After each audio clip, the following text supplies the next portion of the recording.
seems that now His Excellency Turkey Al Sheikh, he wants to see the rematch between Mike Tyson and Jake Paul, and he's now offering Mike Tyson $700 million to knock out Jake Paul. It's an incredible fight and bring it to the Kingdom of Saudi Arabia. It is not something a surprise or not.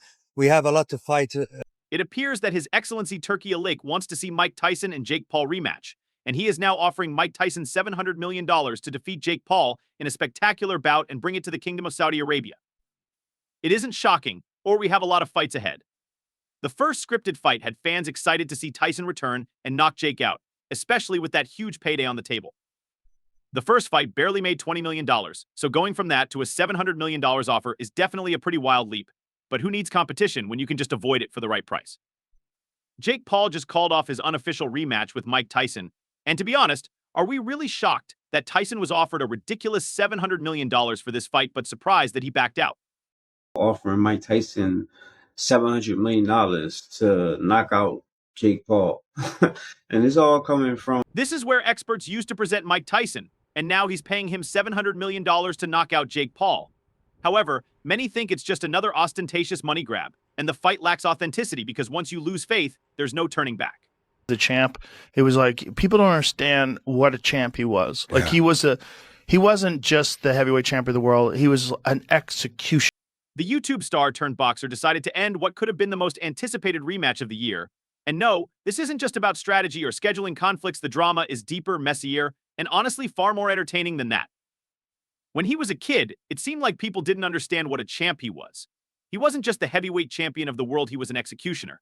And they are still willing to give him another chance. The Tyson-Jake fight, wasn't that amazing?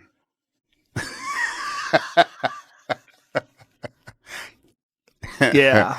It's amazing they got paid so much money for that. 25 million and 40 million? I think 20 and 40. Yeah, I think that's what I'd heard. The Tyson-Jake bout wasn't that great, was it? Giggles, the rematch offer came from a Saudi billionaire who apparently admired Tyson from the start and decided to put $700 million on the table. The catch was that Tyson had to win, but if you think this was just about honoring Tyson's legacy or giving him a chance at redemption, you're seriously mistaken. It's incredible that they got paid so much money for those 25 million and 40 million, I believe 20 and 40 million. Since boxing is no longer about who is willing to pay to watch a former legend perform, Tyson has lost all the respect he once had.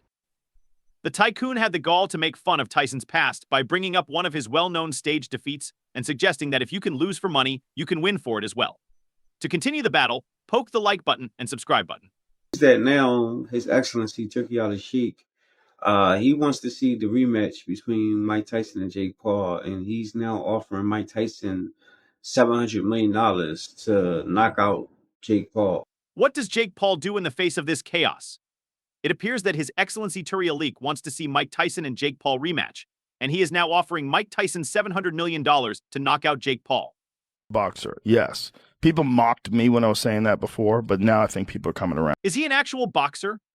A real boxer, the wild card in this story, is a Saudi billionaire who decided that boxing wasn't chaotic enough and needed his personal touch. He put $700 million on the table as a challenge, not as a prize, but as a demand that Mike Tyson win, and not just any old one, you know, where Tyson's alleged scripted loss turned heads and fueled debates about the authenticity of boxing.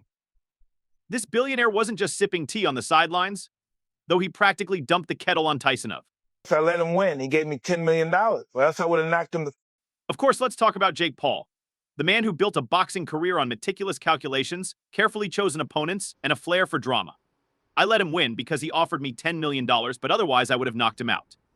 When Tyson suddenly emerged as a real threat, Jake's strategy fell apart because the 57-year-old Tyson, driven by $700 million and a bruised ego, was no longer the friendly sparring partner Jake had faced in their previous fight, EXC. Jake's fights are more about storytelling than boxing prowess. He's not in the ring for blood, sweat, and legacy. He's there to win, build his brand, and stay in the spotlight. Mike is great. Iron, not a YouTuber or an MMA fighter testing out boxing gloves for the first time, was the one who knew what everyone else was doing. Tyson could still deliver punches that could knock down a brick wall. The man who used to stop fights in seconds, Mike Tyson Jake, is not a moron. He recognized that a rematch was not just dangerous but also career suicide. Incredible fight and bring it to the Kingdom of Saudi Arabia. The billionaire's taunts were brutal, but Tyson is no stranger to controversy. He has been referred to as a boxing genius, a spectacle showman, and more. Therefore, it is not surprising that he brought such an amazing fight to the Kingdom of Saudi Arabia. We have a lot of fights ahead of us, and we are concentrating on many things in the kingdom. There are several aspects about this, such as the fact that you're a huge fight fan and that you enjoy boxing. Why did you do that, and where did the younger generation get the idea to make fun of Tyson's purportedly staged defeat? The millionaire struck a chord with Tyson, and this rematch turned into a personal opportunity to demonstrate that, despite his advanced age of 57, he is not a puppet. He is currently promising Mike Tyson $700 million to defeat Jake Paul. But Tyson was aware that a victory over Paul wouldn't shut down criticism completely. His legacy would be irreparably damaged if he lost, but the whispers of, oh, he just beat a YouTuber would continue to follow him. Of things about this. You're just a big fight fan. Yeah. You love boxing. Yeah. Yes. Why? Where did that come from? From the youngest generation,